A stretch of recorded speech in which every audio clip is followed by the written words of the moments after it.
ఈ దేహ ధారణము. ఓకే, ఈ దేహ ధారణ మనం ఎంతో కాలం నుంచి చేస్తున్నాం. ఈరోజు లెసన్ ఇది. అన్నమాచార్య రాసిన 32,000 సంకీర్తనల్లో అతి తక్కువ మనకు దొరికితే అందులో అత్యంత ఆణిముత్యం ఇది. వేదాల సారాన్ని, ఉపనిషత్తుల సారాన్ని ఇందులో ఇమిచ్చారు. ఈ కీర్తన ఒకసారి అందరూ వినండి. ఈరోజు యూట్యూబ్లో కొట్టండి, వస్తే మళ్ళీ గ్రూప్లో పెట్టాయి. అద్భుతమైన కీర్తన ఇది. ఎంతకాలం నుంచి దేహదారంలోనే తిరుగుతున్నాం. అన్నమాచార్యులు వాపోతున్నాడు. అంటే ఎవరిని అంటున్నాడు ఆయన? మనల్ని అంటున్నాడు. ఎవరినో అనట్లేదు ఆయన.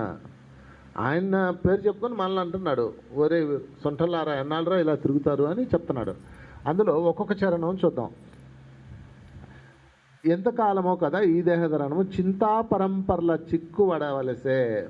ఎంతో కాలం నుంచి దేహంలో తిరగడం వల్ల చింతలో చిక్కుకొని మేము పరుగు పెట్టవలసి వస్తుంది నాయన అని చెప్తున్నాడు. అర్థమైందా మిత్రులారా? సో ఈ రోజు నుంచి మనం ఒకసారి ఈ యొక్క సిద్ధాంతాన్ని, అంటే ఈ యొక్క సూత్రాన్ని అర్థం చేసుకోవాలి. ఎంతకాలమో కదా ఈ దేహధారణని ఒక్కసారి అనుకోండి. మీరు ఎప్పుడైనా ధ్యానం చేయడానికి కుదరలేదనుకో అప్పుడు అనుకోవాలి ఈ మాట. ఎప్పుడైనా దుఃఖంలో ఉన్నారనుకో అప్పుడు అనుకోవాలి ఈ మాట. ఎంతకాలమో కదా, ఎన్ని జన్మలు? దాదాపుగా 3,000 జన్మలు. 3,000 జన్మలు అంటే 3,000 భార్యలో 3,000 భర్తలో ఉంటారు. మీరు స్త్రీలు అయితే భర్తలో ఉంటారు. అదే ఎన్నో జన్మలు నువ్వు దాన్ని ఏమంటారు, బ్రహ్మచారి కూడా ఉండొచ్చు. ఎన్నో జన్మలు. అయితే అన్ని జన్మలకి కారణం ఏంటి అంటే మీరు చిక్కుబడ్డారు. ఎందులో చిక్కుబడ్డారు చెప్పండి? చింతలో, చింతా పరంపరలో. చింతా పరంపర ఆ పదం రాసుకోండి. చింతా పరంపరలో పడవలసే. ఓకే అండి? ఎంత ఎంత అద్భుతమైన చరణమో చూడండి. అందరూ చిక్కుబడ్డారు. మీరు ఎందుకు చిక్కుబడ్డారు? దానికి కారణం ఏంటి? ఓకే, వడిగొన్న మోహంబు వలన తగులే కదా. మొత్తం రాయక్కర్లేదులే, మెయిన్ పాయింట్ చెప్తాను. వడిగొన్న మోహంబు అంటే మోహాన్ని తగులుకోవడం వల్ల. అంటే పిన్ టు పిన్ అక్కర్లేదు, మనం మెయిన్ క్రీమ్ తీసుకుందాం. ఎందుకంటే మనం పండితులం కాదు కదా. పండితులు అయితే మనకు అన్ని పిన్ టు పిన్ చెప్పాలా, అదంతా మనకు డిస్కషన్ అవసరం. మనం మెయిన్ పాయింట్ తీసుకుందాం. సో మెయిన్ పాయింట్ ఏంటి? మోహానికి తగులుకోవడం వల్ల. ఓకే, ఫర్ ఎగ్జాంపుల్ మీరున్నారు, ఈ జన్మ నాకు ఆఖరి జన్మ అనుకున్నారు అనుకోండి. మోహం ఉండడం వల్ల మళ్ళీ తిరిగి జన్మ వస్తుంది. దానికి ఎగ్జాంపుల్ చెప్పన, భరతుడు ఏం చేశాడు? సువిశాల సామ్రాజ్యాన్ని, భారతదేశాన్ని తయారు చేశాడు. తర్వాత తపస్సు చేసుకోవడానికి అడవికి వెళ్ళిపోయాడు. సామ్రాజ్యము పిల్లలకి, వాళ్ళకి, వీళ్ళకి అందరికి పనిచేశాడు. ఎవడైతే మంచి యువకుడు ఉన్నాడో అతనికి ఇచ్చాడు. పిల్లలకి ఇవ్వలేదు తెలుసా? ఒక పవర్ఫుల్ యువకుడికి ఇచ్చాడు. వారసుడికి ఇవ్వలేదండి. మన దరిద్రం, మన రాజకీయ నాయకులు, మన అందరూ వారసులు చూసుకుంటారు. ఇక్కడ నో వారసుడు. భరతుడు సువిశాలమైన సామ్రాజ్యం అంటే భారతదేశం పెద్ద ఖండాన్ని తయారు చేసి, ఇప్పుడు అన్నీ విడిపోయినాయి దేశాలన్నీ. చైనాలో సగభాగం మందే, పాకిస్తాన్ మందే, తర్వాత ఇంకా చాలా దేశాలు ఉన్నాయి, భూటాను, శ్రీలంక మందే, ఇవన్నీ మనయే. మొత్తం అంతా మందే. దీన్ని తయారు చేశాడు, పెద్ద ఖండాన్ని, ఆ రోజుల్లోనే. దానికి ఆయన తయారు చేశాడు కాబట్టి ఆయనకి భారతుడు అని పేరు వచ్చింది. ఓకే, ఆ భరతుడు ఏం చేశాడు? తన రాజ్యాన్ని ఏం చేశాడు తెలుసా? వ్యాసుడి సలహాతో తనకు 9 మంది కొడుకులు, ఎవరికి ఇవ్వాల. పరీక్ష పెట్టాడు.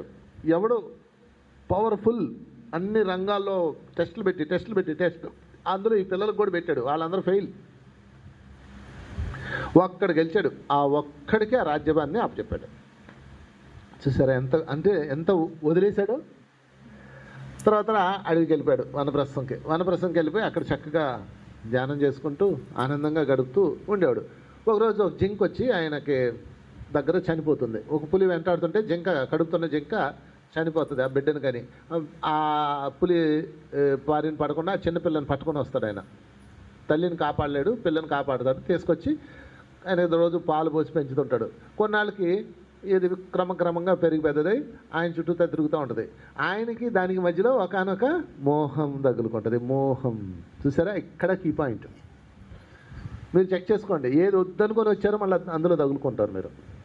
ఏమి వద్దనుకొని వచ్చాం కదా, ఆధ్యాత్మికలోకి ఎందుకు వచ్చాం? ఏమి వద్దనుకొని వచ్చారు, మళ్ళీ ఇక్కడికి వచ్చి ఇంకోటి తగులుకుంటారు.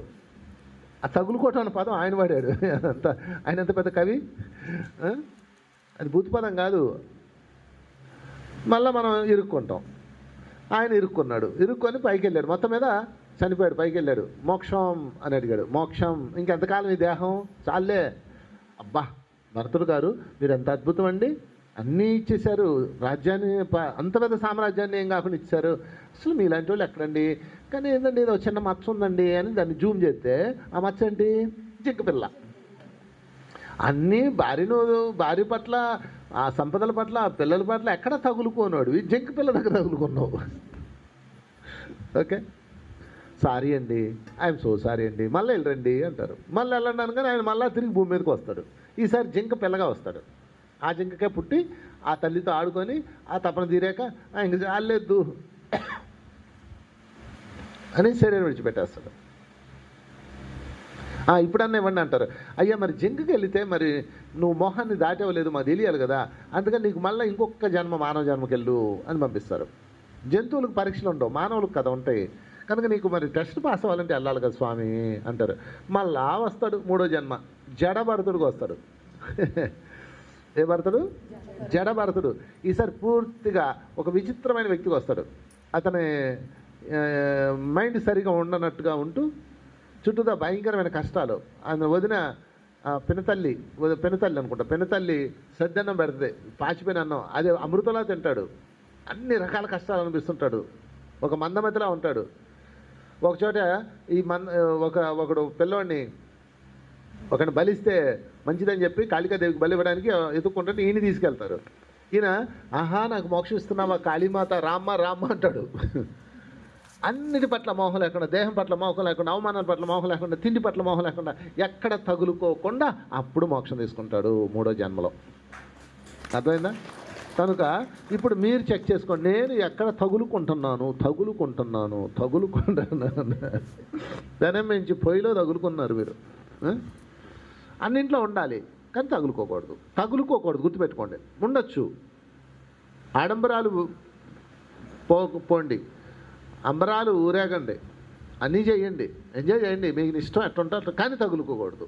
అంటే అది లేకపోయినా నేను ఉండగలను అని మీకు రావాలి. దాన్ని ఆయన చెప్తున్నాడు, వడిగొన్న మోహము వల తగులకై కదా, ఆ దిక్కుమాలి అని తగులుకొని కదా నేను మళ్ళా తిరిగి జన్మించాల్సి వస్తుంది అని వెంకటేశ్వర స్వామి యొక్క సాక్షిగా, వెంకటేశ్వర స్వామి ఆయన నాలిక మీద ఉండి రాయించిన 36,000 సంకీర్తనలు. ఏమండి ఒక మనిషి రాయగలడు అసలు?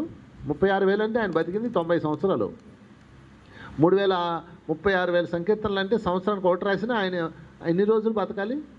రోజుకు ఒకటి రాసినా సరిపోదు, ఇంపాసిబుల్. కానీ ఆయన వెంకటేశ్వర స్వామి స్వయంగా నాలిక మీద ఉండి రాశాడు ఈ కీర్తనలన్నీ. కనుక ఇది స్వామి యొక్క సందేశంగా తీసుకోవాలి. సో ఈ మొహాలు తగ్గడం వల్ల కడలేని గర్భ నరకం లేదవలిసే, గర్భంలో ఎప్పుడు ఇస్తారు మీరు? ఇస్తారు తెలుసా విషయం? ఎప్పుడు? గర్భంలో ఉన్నప్పుడు కాదు, గర్భంలోకి వచ్చే ముందు. గర్భంలో ఉన్నప్పుడు ఎవడు ఎదరో తండ్రి నుంచి బయలుదేరి 30 కోట్ల శుక్రకణాలు ఈదుకుంటూ వెళ్తే చిన్న తోక ఉంటుంది మీకు, టిక్ అని తిప్పుకుంటారు. మీకు తోక ఇప్పుడు కాదు, అప్పుడే వచ్చేసింది. చిన్న తలకాయ ఉంటుంది, దాని పేరు శుక్రకణం. తలకాయ ఉండి రౌండ్ సర్కిల్ ఉండి తనకు తోక ఉంటుంది, ఇలా టిక్ అని వెళ్ళిపోద్ది. అప్పుడు ఇస్తారు. అంటే అన్నమాచార్యులు ఈ కీర్తనలు రాసేటప్పటికి సైన్స్ అంతగా అభివృద్ధి చెందాల. శుక్రకణం ఉంటుందన్న విషయం తెలుసా? తెలీదు. శుక్రకణం ఈతుదని కూడా తెలీదు. కానీ ఆయన ఇందులో ఎంత బాగా చెప్పాడు చూడండి. కడలేని గర్భ నరకం ఏదాలి, తల్లి గర్భంలో ప్రవేశించాలి. ఆ లిక్విడ్స్లో ఈదుకుంటూ 30 కోట్ల శుక్రకణాలు బయలుదేరితే అందులో ఒక్కటి మిగిలిద్ది.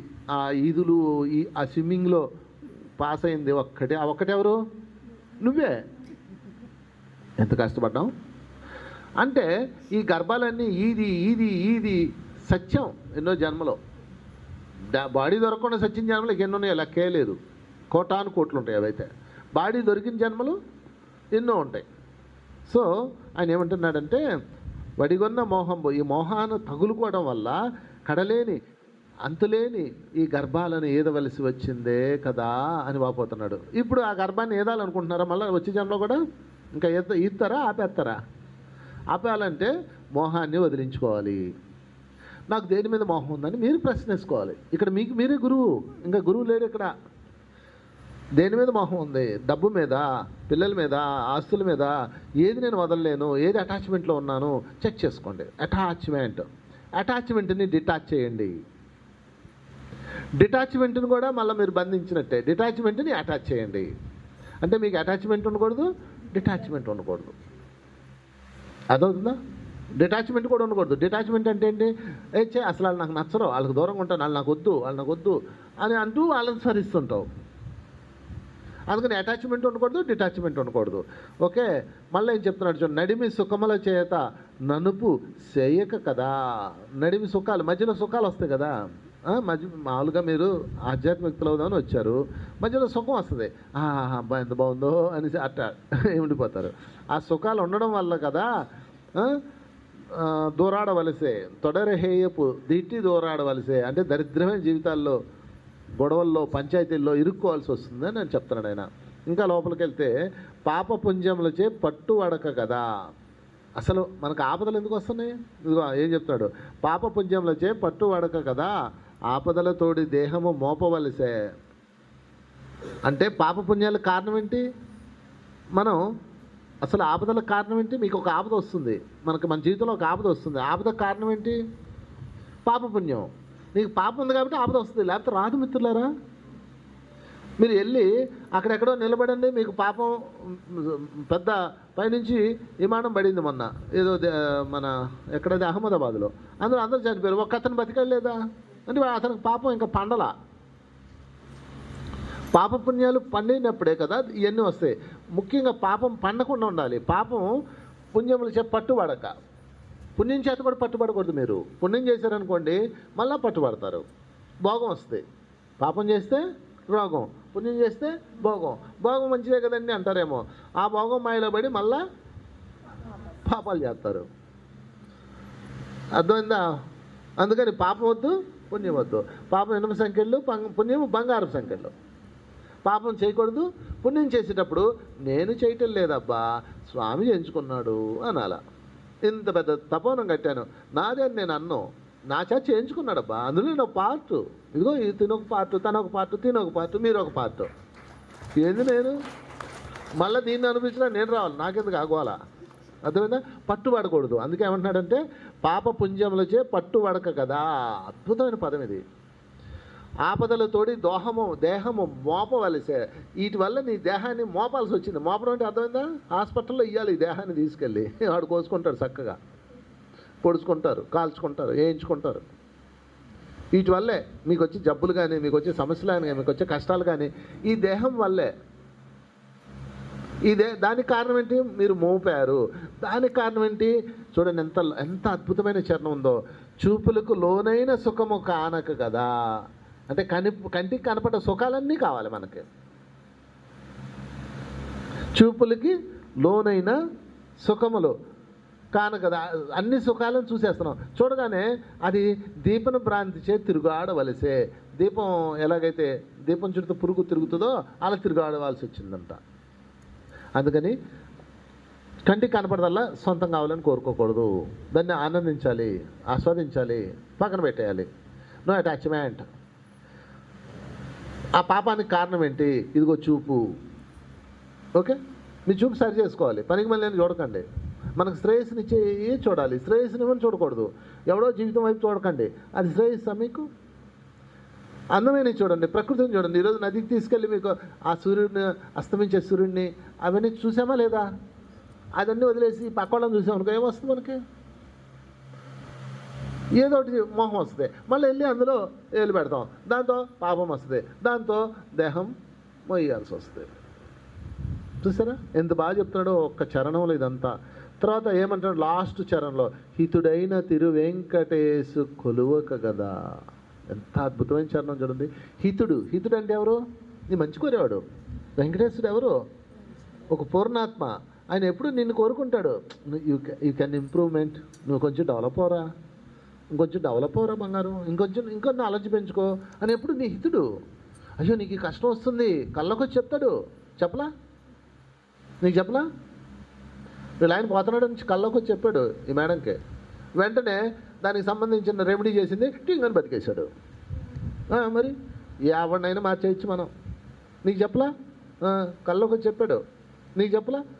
ప్రవీణ మేడంకి ఎన్ని చెప్పాడో వెంకటేశ్వర స్వామి కల్లోకి వచ్చి. అసలు ఫస్ట్ వెంకటేశ్వర స్వామి ప్రవీణ మేడంకి వచ్చి చెప్పాడు, ఇక్కడ తపోవనం రావాలి, ఇది రావాలని. మొత్తం ఆమెకే చెప్పేస్తాడు. ఇన్ని అద్భుతాలు నా జీవితంలో. నాకు ఒక అద్భుతం చెప్పడా, నాకు భలే ఒకటి చెప్పాడు. ఇప్పుడు చెప్పడం టైం లేదు. హితుడైన వెంకటేశ్వరుడు కొలవక కదా. కొలవడం అంటే మళ్ళీ మీరు గోయిందా గోయిందా గోయిందని పిచ్చి పూజలు పిచ్చ గోల తప్ప అసలు స్వామిని హృదయంలో ధరించింది ఎక్కడ? తిరుమల వెళ్ళామా, వచ్చామా, లడ్డు తిన్నామా, ఫ్రీ భోజనం కుమ్మామా, తోసుకొని వెళ్ళామా, మన ముందు ఉండండి బండబూతులు తిట్టామా? ఆ లైవ్ దర్శనంలో పాపం వాళ్ళు టీటీడీ వాళ్ళు ఒక్కొక్కరిని లాగుతూ ఉంటారు. వాళ్ళ డ్యూటీ అది. వాడిని బండబూతులు తిడతారు. అంత దూరం లైన్లో వెళ్ళి అంతసేపు స్వామి దర్శనం కానీ వాళ్ళు లాగుతారు. మరి లాగపోతేట ఒక సెకండ్కి ఒకడు లాగకపోతే వాళ్ళు ఎంతో వేల మంది వెయిట్ చేస్తున్నారు. వాడిని అన్నీ మర్చిపోయి తిట్టడం మొదలెడతారు. అప్పుడు దాకా స్వామి కోసం వచ్చి కానీ తిడతారు. ఈలో బయటకు వచ్చేది, అయ్యో నేను స్వామినే చూడలేదు, మరి ఏం చేసావు అని తిట్టావు. అర్థమవుతుందా? అందుకని హితుడైన తిరు వెంకటేశ్వరుడు కొలవడం అంటే అది కాదు. కొలవడం అంటే ధ్యానము. తిరుమల వెంకటేశ్వర స్వామి దేవాలయానికి, తిరుపతిలో ఉన్న తిరుపతి దేవస్థానానికి ఎందుకని లక్షల కోట్ల మంది జనం ఎగబడుతున్నారు, పరిగెడుతున్నారు తెలుసా? ఆ కొండల్లో కిందన స్వామి సజీవంగా ఫిజికల్ బాడీతో, సుశరీరముతో, దివ్య చైతన్యముతో ధ్యానం చేస్తున్నారు. ఆయనతో పాటు ఎంతోమంది ఋషులు. ఆ ధ్యాన శక్తికి అందరూ అక్కడ ఆకర్షించబడుతున్నారు. అది అసలు రహస్యం. అందుకని మనం ఇక్కడ నెల్లూరు సాయి తపోవనంలో మనం ధ్యాన వెంకటేశ్వరుని పెట్టి ఇక్కడ ధ్యానం చేస్తున్నాం. మళ్ళీ అక్కడ ధ్యానం చేయడానికి పంపలేం కదా. ఆ కొండలో కోనలు ఎక్కడ ఎత్తకాలి, మిమ్మల్ని తప్పిపోతారు. అందుకని చక్కగా ఇక్కడ మనం పెట్టుకొని ధ్యానం చేస్తున్నాం. అందుకని వీలైనంత వరకు ఇక్కడికి వచ్చి మౌనంలో ఉండాలి. మౌనం ధ్యానం. ఇక్కడ మాట్లాడుతున్నారు, ఎవరైనా మాట్లాడితే ఫైన్ వేస్తాను, 500 రూపాయలు ఫైన్. ఇక్కడ ఈ ప్లేస్లో మాట్లాడకూడదు. స్వామి ధ్యానంలో ఉంటే ఎలా మాట్లాడతారు? మీరు వచ్చి ఫోటోలు తీసుకుని కిక్కి మాట్లాడుతుంటారు. ఏం మనుషులు మీరు? ఫోటో తీసుకోండి. మౌనంగా ఉండాలి. అసలు మౌనం. నోటి ప్లాస్టర్ వేసేయండి 3 రోజులు. ఎక్కడ చూడు గోల గోల గోల గోల. అదిగో ఆ ఫోను, ఆ మొదలస్ట ఫోన్ ఒకటి మోగుతుంది. బుద్ధి ఉందా నీకు? సత్సంగానికి కొత్త ఫోన్ తెచ్చింది ఆమె. అసలు మీరు ఎందుకు పనికి వస్తారు ఈ లెక్కనైతే? సరే, మామూలు భక్తులు అంటే వాళ్ళకి తెలియదు. మీరందరూ ధ్యానులు కదా. ధ్యానులకు ఏముండాలి? కామన్ సెన్స్, జ్ఞానం ఉండాలి. మీకు లేదు. మాట్లాడుతూనే ఉంటారు, వాళ్ళ మాట్లాడుకుంటుంటారు. ఇలాంటి ప్లేస్ మీకు దొరకదు. మళ్ళీ మీకు ఎల్లుండి కల్లా తోసేస్తాం మిమ్మల్ని. నెక్స్ట్ బ్యాచ్ వచ్చేస్తుంది. No time. ఇక్కడ కొంతమందికి టైం ఇస్తాం, టైం అయిపోగానే పంపించేస్తాం. ఎందుకంటే వేరే వాళ్ళకి మేము ఇవ్వాలి కదా అవకాశం. ఈ 3 రోజులు మీకు అవకాశం. మౌనంగా ఇక్కడున్న శక్తిని, ఆస్వాదాన్ని పొందండి. పొద్దున్న నారాయణ సార్ చెప్పలే మీకు? మౌనంగా ఉండాలి, ఈ శక్తిని స్వీకరించాలి. ఏదైనా మాట్లాడితే ఆధ్యాత్మిక విషయాలు మాట్లాడాలి. మీ ఇష్టం. నాకేం పోయా, మీరు వాళ్ళు ఉంటారు, రేపు వెళ్ళిపోతారు. నాకేం పని లేదు. నేను నా ఇవ్వాల్సిన పని చేశాను, పూర్తి చేశాను. సో మిత్రులారు, బీ సీరియస్. సాధన లేదంటే ఇదిగో హితుడైన వెంకటేశ్వరుడు దూరం అయిపోతాడు. లాస్ట్లో ఏమంటున్నాడు చూడండి, మళ్ళీ హితుడైన వెంకటేశ్వరుడు కొలవడం అంటే స్వామిని కనెక్ట్ అవ్వడం. ప్రతి లేని నరక కోపం అడవలసి, అంటే నరక కోపాల్లో పడాల్సి వస్తుంది మనం.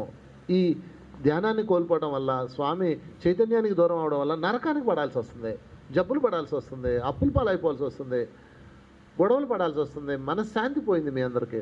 ఎందుకు? హితుడైన వెంకటేశ్వరుని కొలవక కదా అంటున్నాడు. కొలవడం అంటే ధ్యానం. మనకి భక్తులకి పూజ, అది వాళ్ళ ఇష్టం.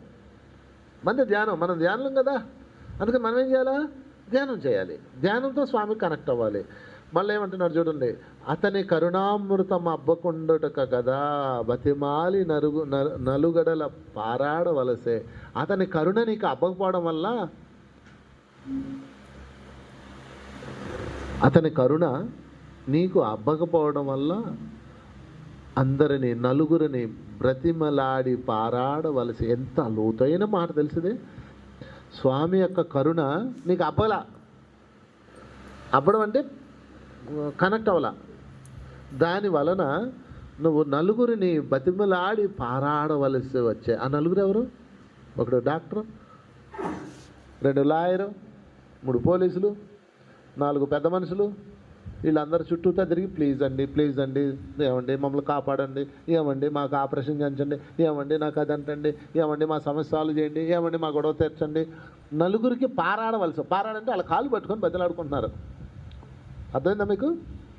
అతని కరుణామృతం అబ్బకుండక కదా బతిమాలి నలుగడల పారాడవలసే. అన్ని వైపులా వెళ్ళి పారాడుతున్నారు, దేక్కుంటూ ప్లీజ్ కాపాడు అని. అవన్నీ వదిలేసి స్వామి యొక్క కరుణ పొందితే, ఆయన కరుణామృతాన్ని మనం పొందితే, ఆయన కరుణామృతం పొందాలంటే హితుడైన తిరువెంకటేశ్వరుని కనెక్ట్ అయితే ధ్యానం ద్వారా అన్నీ వచ్చేస్తాయి కదా.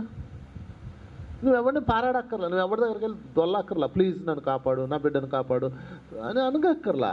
ఆయన కరుణ వచ్చిందంటే అన్నీ వచ్చేస్తాయి, సమస్తం వచ్చి నీ ముందు పడిపోతాయి.